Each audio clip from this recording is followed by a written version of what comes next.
नमस्कार, स्वागत है आपका एफएम न्यूज देख रहे हैं आप और मैं हूं आपके साथ लता। बुलेटिन की शुरुआत करेंगे इस वक्त की बड़ी खबर के साथ। जम्मू कश्मीर में लगातार हो रही टारगेट किलिंग की घटनाओं को लेकर सरकार गंभीर हो गई है।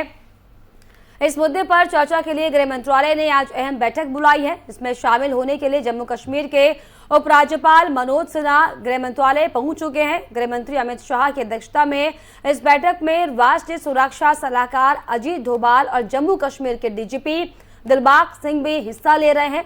इसके अलावा केंद्रीय गृह सचिव अजय भल्ला के साथ ही सीआरपीएफ से महानिदेशक कुलदीप सिंह और बीएसएफ प्रमुख पंकज सिंह भी बैठक में मौजूद रह सकते हैं। आपको बता दें कि जम्मू कश्मीर के हालातों को लेकर पिछले 15 दिनों के अंदर होने वाली ये दूसरी बैठक है।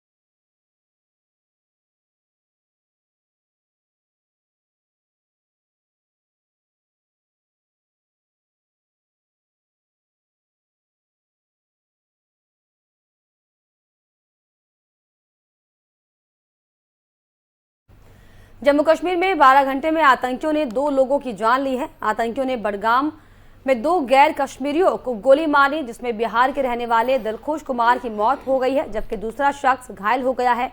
वहीं इससे पहले आतंकियों ने कुलगाम में बैंक मैनेजर की गोली मारकर हत्या कर दी थी। जम्मू कश्मीर में आतंकी हमलों के बाद एक बार फिर पलायन जो है वो देखने को मिल रहा है। देर रात बड़ी संख्या में कश्मीर घाटी से जम्मू पहुंचे कर्मचारी, कश्मीरी पंडितों और कर्मचारियों ने सरकार से सुरक्षा की मांग की है। तो वहीं दूसरी तरफ कश्मीर में गन की गूंज का असर आस्था पर भी दिखने लगा है। घाटी में टारगेट किलिंग की वारदातें बढ़ने के बाद कश्मीरी पंडितों की मांग को देखते हुए खीर भवानी यात्रा को फिलहाल स्थगित करने का फैसला लिया गया है।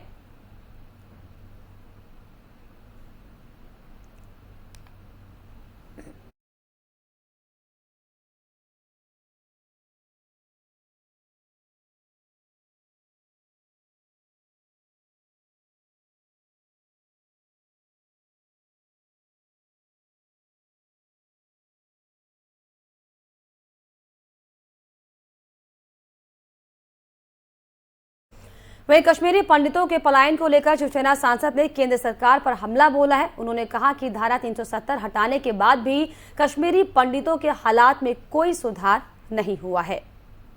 देखिए, राहुल गांधी जी ने एक बात जरूर कही है, लेकिन कश्मीर की हालत बहुत ही गंभीर है। मैंने कल देखा कि गृह मंत्री जी ने एक इमरजेंसी मीटिंग बुलाई थी जम्मू कश्मीर के लेफ्टिनेंट गवर्नर के साथ। सरकार कोशिश कर रही है, लेकिन आज फिर वही हालत पैदा हुए है जो 1990 में हुए थे। आपने कश्मीरी पंडितों की घर वापसी की बात की थी और उसके ऊपर आपने वोट भी बटोरे थे पूरे देश में हिंदुत्व के नाम पर, लेकिन 370 हटाने के बाद भी कश्मीरी पंडित, कश्मीर की जनता, मैं सभी जनता की बात करता हूँ, हालत में कोई सुधार नहीं है। आज भी 2 लोगों की हत्या हो गई जो मजदूर थे, और चुन चुनकर कश्मीरी पंडितों को मारा जा रहा है। सरकार की तरफ से कोई सुरक्षा की व्यवस्था नहीं है। लोगों का स्थलांतर और पलायन जारी है। अगर ये किसी और पार्टी के राज में होता तो भारतीय जनता पार्टी ने हिंदुत्व के नाम पर, कश्मीरी पंडितों के नाम पर पूरे देश में एक बवाल वो लोग पैदा कर लेते।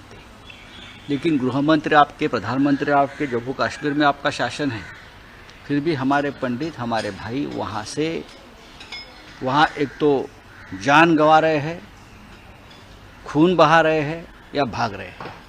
ये हालत ठीक नहीं है। आघाड़ी के नेता देवेंद्र फडणवीस से मिलने गए। देखिए, राज्यसभा चुनाव जिस प्रकार का माहौल महाराष्ट्र में बना है, तो ज़्यादा सीट 26 सीट के लिए पूरा जो माहौल, एक तो पहले से राज्य का माहौल बिगड़ा है राज्य में। अभी जब चुनाव नज़दीक आ रहा है इस प्रकार का,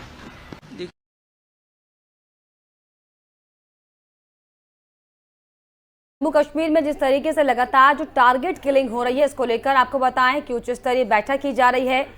हालांकि इस पूरे मसले पर सियासी बवाल भी शुरू हो चुका है, क्योंकि संजय राउत का बयान सामने आया है। वो ये कह रहे हैं कि धारा 370 हटने का कोई असर नहीं हुआ है। तो वहीं आपको बताएं कि गृह मंत्रालय अब इस विषय को लेकर सख्त दिखाई पड़ रहा है। यही दरअसल बड़ी वजह है कि अब एक बार फिर से जम्मू कश्मीर में लगातार हो रही टारगेट किलिंग को लेकर खास और महत्वपूर्ण बैठक आज की जा रही है।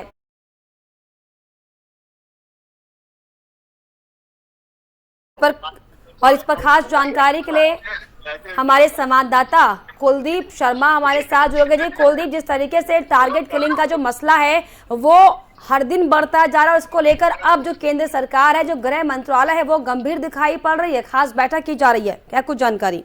बिल्कुल लता, देखिए जिस तरीके से कश्मीर में लगातार टारगेट किलिंग बढ़ रही है, उसके बाद गृह मंत्रालय जो है वो एक्शन में आता हुआ नजर आ रहा है। और आज back to back high level meetings का दौर जो है वो गृह मंत्रालय में चल रहा है। अभी कुछ देर पहले गृह मंत्री अमित शाह की अध्यक्षता में एक हाई लेवल बैठक जो है वो खत्म हुई है, और उसके फौरन बाद एक और बड़ी बैठक कश्मीर में जिस तरीके से आतंकी घटनाएं बढ़ रही है, जो प्रवासी लोग कश्मीर में रह रहे हैं उनको लगातार आतंकवादी टारगेट कर रहे हैं, उसको लेकर जो है वो हाई लेवल बैठक जो है वो की जा रही है। इस बैठक में जम्मू कश्मीर के एलजी मनोज सिन्हा, इसके अलावा राष्ट्रीय सुरक्षा सलाहकार अजीत डोभाल, और साथ में जो जम्मू कश्मीर के आला अधिकारी है, पुलिस आला अधिकारी है, वो इस बैठक में शामिल है। और एक फुल प्रूफ प्लान जो है वो बनाने की कोशिश जो है वो सरकार कर रही है, क्योंकि अब जरूरत महसूस हो रही है सरकार को भी कि जम्मू कश्मीर की जो सुरक्षा व्यवस्था है उसको रिव्यू करने की जरूरत है, ताकि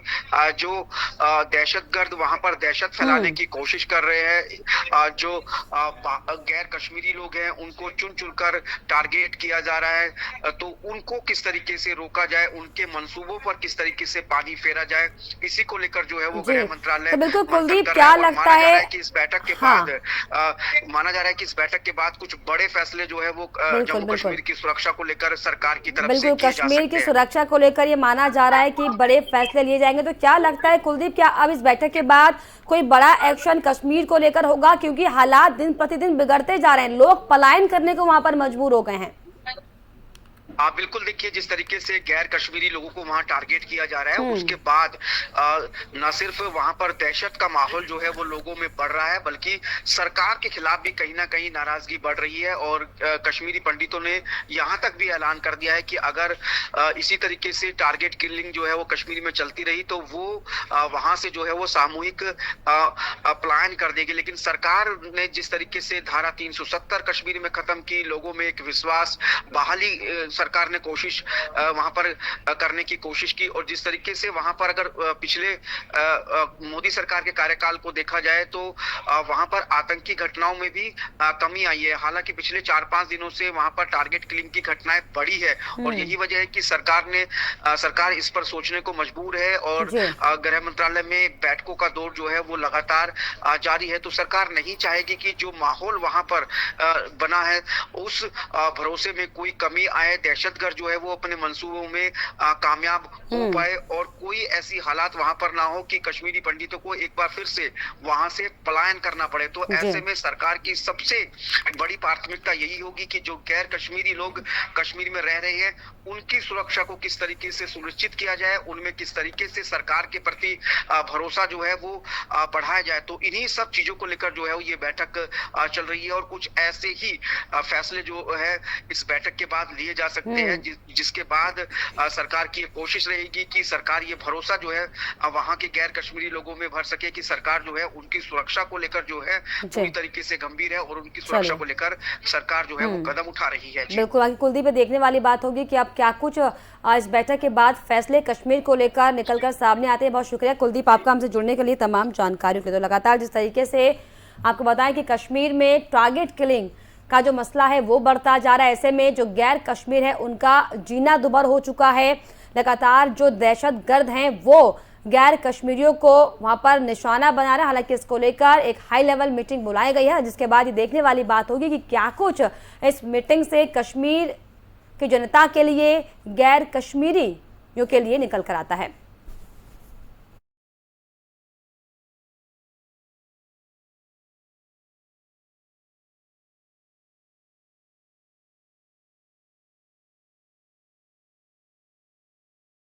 वहीं असदुद्दीन ओवैसी ने कहा कि मोदी सरकार 1989 वाली गलती कर रही है। क्या कुछ कहा, बयान में सुनिए। सरकार हिस्ट्री से लेसन नहीं ले रही है।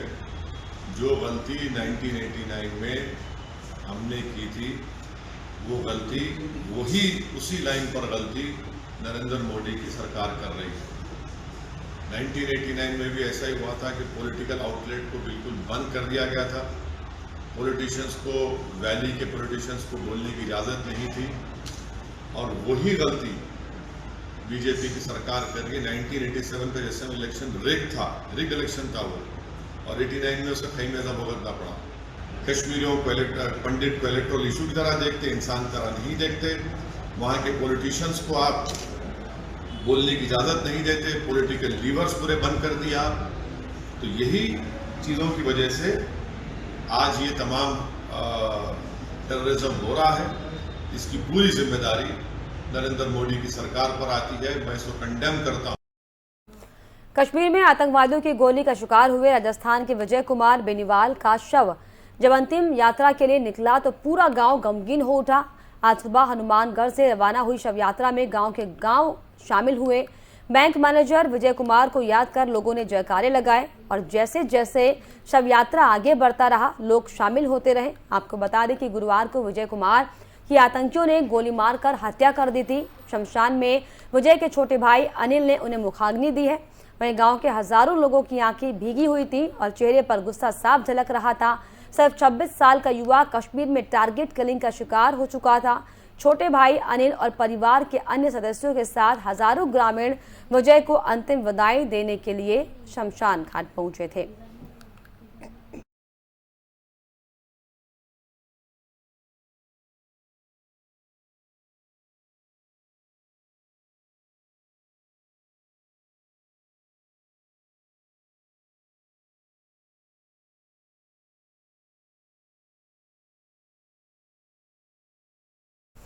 आगे बढ़ेंगे। वहीं पीएम नरेंद्र मोदी ने आज लखनऊ में इन्वेस्टर समिट कार्यक्रम में शिरकत की है। पीएम मोदी ने कार्यक्रम को संबोधित करते हुए क्या कुछ कहा, बयान में सुनिए। निवेशकों का मैं इसलिए धन्यवाद करता हूं कि उन्होंने उत्तर प्रदेश की युवा शक्ति पे भरोसा किया है। उत्तर प्रदेश की युवा शक्ति में वो सामर्थ्य है कि आपके सपनों और संकल्पों को नई उड़ान, नई ऊंचाई देने का सामर्थ्य उत्तर प्रदेश के नौजवानों में है। और आप जिस संकल्प को लेकर के आए हैं, उत्तर प्रदेश के नौजवानों का परिश्रम, उनका पुरुषार्थ, उनका सामर्थ्य, उनकी समझ, उनका समर्पण आपके सभी सपने संकल्पों को सिद्ध करके रहेगा, ये मैं आपको विश्वास दिलाता हूं। काशी का सांसद हूं तो एक सांसद के नाते मैं ये लोभ छोड़ नहीं सकता हूं, मोह छोड़ नहीं सकता हूं। तो मैं इतना तो चाहूंगा कि आप लोग बहुत व्यस्त होते हैं, लेकिन कभी समय निकाल करके मेरी काशी देख के आइए। काशी बहुत बदली,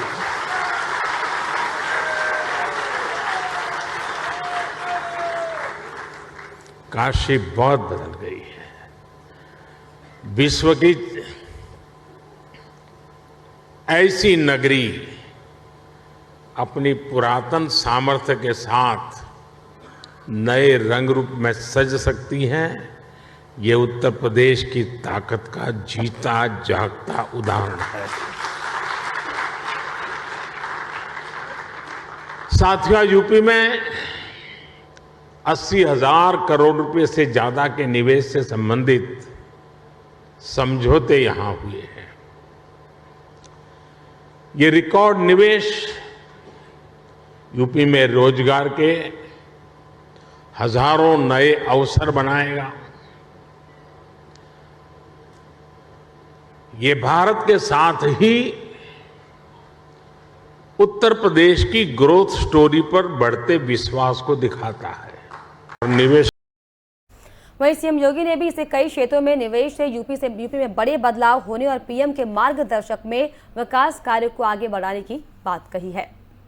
1400 से अधिक जो निवेश की परियोजनाएं हैं, इनमें डाटा सेंटर की हैं, कृषि और संबद्ध क्षेत्र है, आईटी एंड इलेक्ट्रॉनिक्स का क्षेत्र है, इंफ्रास्ट्रक्चर, मैन्युफैक्चरिंग, हथकरघा एवं टेक्सटाइल, एमएसएमई आदि क्षेत्रों की इन परियोजनाओं में, जिनके माध्यम से 5 लाख प्रत्यक्ष और 20 लाख अप्रत्यक्ष रोजगार के सृजन इसके माध्यम से उत्तर प्रदेश को प्राप्त होंगे। हम लोगों ने विगत 5 वर्ष के दौरान आदरणीय प्रधानमंत्री जी के उस मंत्र को अंगीकार किया जिसमें रिफॉर्म, परफॉर्म और ट्रांसफॉर्म के मंत्र आदरणीय प्रधानमंत्री जी ने देश को दिए थे। आज मुझे बताते हुए प्रसन्नता है कि आदरणीय प्रधानमंत्री जी के मार्गदर्शन में विगत 5 वर्षों के अंदर उत्तर प्रदेश अपनी अर्थव्यवस्था को छठी अर्थव्यवस्था से दूसरी अर्थव्यवस्था की ओर अग्रसर करने में तेजी के साथ आगे बढ़ा है। 21 जून को 8वें अंतर्राष्ट्रीय योग दिवस के लिए तैयारियां शुरू हो चुकी है। हिमाचल प्रदेश में आईटीबीपी के जवान योग का अभ्यास करते हुए नजर आए हैं। इस साल के अंतर्राष्ट्रीय योग दिवस की थीम मानवता के लिए योग रखी गई है।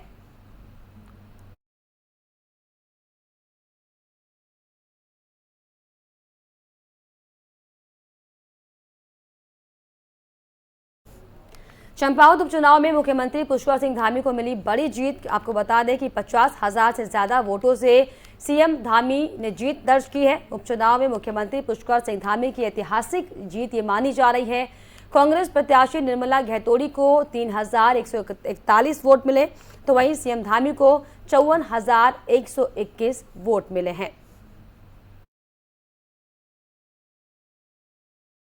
जिन्होंने बढ़ चढ़कर मतदान किया और एक इतिहास बनाने का काम किया है चंपावत की भूमि, मैं उन सभी का हृदय की गहराइयों से उनका धन्यवाद करता हूं और हमारे देश के यशस्वी प्रधानमंत्री नरेंद्र मोदी जी का धन्यवाद करता हूं, राष्ट्रीय नेतृत्व का धन्यवाद करता हूं कि उन्होंने मुझे इस आम चुनाव के बाद ये जिम्मेदारी दी थी और आज चंपावत क्षेत्र की महान जनता ने उस पर मोहर लगाई है।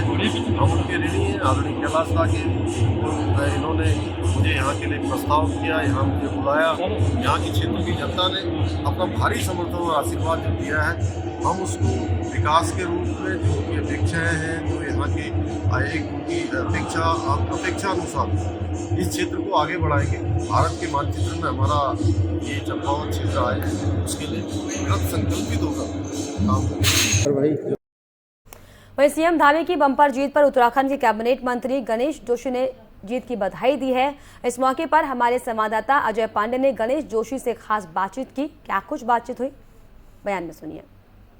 चंपावत उपचुनाव में बीजेपी की बहुत बड़ी जीत हुई है और हमारे साथ कैबिनेट मंत्री गणेश जोशी मौजूद हैं। जोशी जी, चुनाव प्रचार में आप लोग डटे रहे, जनता को आपने जो संदेश दिया था, जनता ने भी आपको भरपूर समर्थन दिया, क्या कहेंगे? देखिए, सबसे पहले तो मैं इस ऐतिहासिक जीत पर हमारी टीम के कप्तान, एक सैनिक के पुत्र पुष्कर सिंह धामी जी को शुभकामनाएं देता हूं, बधाई देता हूं। वहीं चंपावत की महान जनता का भी आभार व्यक्त करता हूं, अभिनंदन करता हूं, जिन्होंने दलगत भावना से ऊपर उठकर विकास के नाम पर वोट किया। और एक जो हम रिकॉर्ड तोड़ने की बात करते थे, भवना जी का रिकॉर्ड कहीं अधिक मतों से तोड़ा। मैं वहाँ पर एक गांव में जब था तो बताया गया कि उस गांव में 70 साल के बाद कोई विधायक या मंत्री वहाँ पर आया, और जब मैंने वहाँ के लोगों से सवाल किया कि यहाँ से कितना वोट भाजपा को मिलेगा, वहाँ पर 406 वोट थे। उन्होंने कहा 95% वोट मिलेगा। लेकिन आज उससे भी आगे बढ़ते हुए सिर्फ मात्र 5 वोट कांग्रेस को पड़े हैं, बाकी सारे भारतीय जनता पार्टी को पड़े हैं। और जिस विश्वास के साथ चंपावत की महान जनता ने ये ऐतिहासिक विजय दिलाई है, उसी विश्वास के साथ पुष्कर सिंह धामी के नेतृत्व में चंपावत का विकास होगा, ये मैं कहना चाहता हूँ। सीएम धामी की भी जिम्मेदारी काफ़ी बढ़ी है। नहीं, जिम्मेदारी तो उनके ऊपर थी। आज मैंने कहा ना कि जो विश्वास मोदी जी ने, अमित शाह जी ने और नड्डा ने व्यक्त किया था, चंपावत की जनता ने उस पर मुहर लगा दी है। और पुष्कर धामी 2 जो सरकार है बहुत मजबूती से काम करेगी, प्रदेश के विकास के लिए काम करेगी। कैबिनेट का विस्तार और बाकी संगठन के लोगों को, ये केंद्रीय नेतृत्व का विषय है और पुष्कर सिंह धामी जी जो है नेतृत्व से बात करके और शीघ्र ही सारे इस पर निर्णय होगा। तो ये थे कैबिनेट मंत्री गणेश जोशी, जिन्होंने चंपावत में ऐतिहासिक जीत पर जनता का आभार जताया है। देहरादून से FM न्यूज़ के लिए Ajay Pandey. National Herald case में केंद्रीय जांच एजेंसी प्रवर्तन निदेशालय ने कांग्रेस नेता राहुल गांधी को नया समन जारी किया है। सूत्रों के मुताबिक ईडी ने 13-14 जून को पेश होने के लिए बुलाया है। कांग्रेस ने गुरुवार को कहा कि पार्टी अध्यक्ष सोनिया गांधी कोरोना वायरस से संक्रमित है। हालांकि वो 8 जून को नेशनल हेराल्ड मामले से संबंधित मनी लॉन्ड्रिंग आरोपों की जांच के सिलसिले में ईडी के समक्ष पेश होंगी।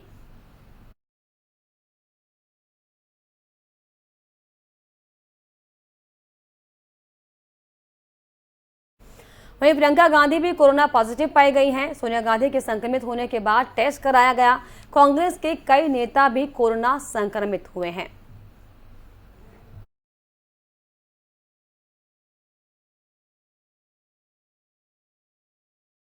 कर्नाटक के कलबुर्गी में एक हादसे में 7 यात्रियों को जिंदा जलकर मौत हो गई है। बताया जा रहा है कि यात्रियों से भरी बस के चालक ने अपना नियंत्रण खो दिया, जिससे बस पुल से करीब 160 फीट नीचे जा गिरी। बस के नीचे गिरते ही उसमें आग लग गई और बस में सवार घायल यात्रियों ने बताया कि 5 से 6 यात्रियों की जिंदा जलकर मौत की आशंका है, जबकि 16 यात्रियों को स्थानीय अस्पताल में भर्ती कराया गया है। जानकारी के मुताबिक हादसे की शिकार बस हैदराबाद की है। बस करीब 29 यात्रियों को लेकर गोवा से कर्नाटक के रास्ते हैदराबाद जा रही थी। शुक्रवार सुबह बस कलबुर्गी से गुजर रही थी, जिस दौरान ये बड़ा हादसा हुआ है।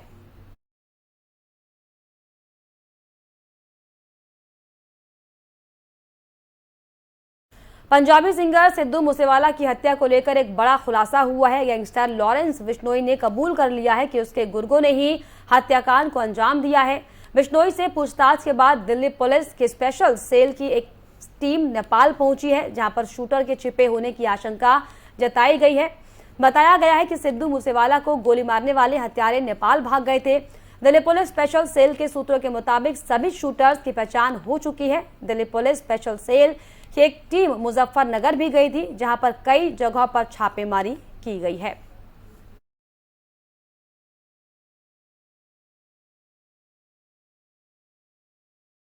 पंजाबी सिंगर सिद्धू मूसेवाला की हत्या के कई दिन बाद सीएम भगवंत मान आज उनके परिजनों से मुलाकात करने के लिए मनसा स्थित पैतृक गांव पहुंचे हैं।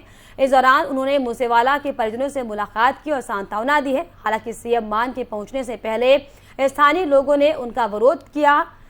वहीं इस विरोध के मामले पर मनसा के जिला आयुक्त जसप्रीत सिंह ने कहा था कि परिवार हमारे साथ सहयोग कर रहा है और वे कह रहे हैं कि वे सीएम से मुलाकात करेंगे। आपको बता दें कि सिद्धू मूसेवाला के चाहने वाले पंजाब सरकार से काफी नाराज हैं, क्योंकि उनका मानना है कि अगर पंजाब सरकार मूसेवाला की सुरक्षा कम नहीं करती तो आज मूसेवाला उन सबके बीच होते।